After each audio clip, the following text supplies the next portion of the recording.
जय श्री श्याम दोस्तों, आस्तिक कहानियों में आपका स्वागत है। माघ मास महत्तम छठा अध्याय। पूर्व समय में सतयुग के उत्तम निषेध नामक नगर में हेमकुंडल नाम वाला कुबेर के सदृश धनी वैश्य रहता था, जो कुलीन अच्छे काम करने वाला, देवता अग्नि और ब्राह्मण की पूजा करने वाला, खेती का काम करता था। वह गऊ, घोड़े, भैंस आदि का पालन करता था। दूध, दही, छाछ, गोबर, घास, गुड़, चीनी आदि अनेक वस्तु बेचा करता था, जिससे उसने बहुत सा धन इकट्ठा कर लिया था। जब वह बूढ़ा हो गया तो मृत्यु के निकट समझकर उसने धर्म के कार्य करने प्रारंभ कर दिए। भगवान विष्णु का मंदिर बनवाया, कुआं, तालाब, बावड़ी, आम, पीपल आदि वृक्ष के तथा सुंदर बाग बगीचे लगवाए। सूर्योदय से सूर्यास्त तक वह दान करता। गांव के चारों तरफ जल की प्याऊ लगवाई।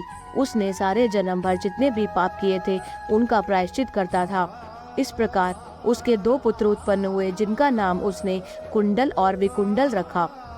जब दोनों लड़के युवावस्था के हुए तो हेमकुंडल वैश्य गृहस्थी का सब कार्य सौंपकर तपस्या के निमित्त वन में चला गया और वहां विष्णु की आराधना में शरीर को सुखाकर अंत में विष्णु लोक को प्राप्त हुआ।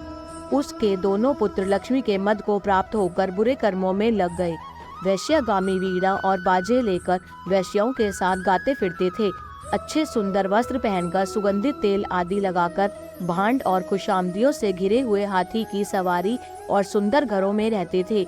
इस प्रकार ऊपर बोए बीज की सदृश वह अपने धन को बुरे कामों में नष्ट करते थे।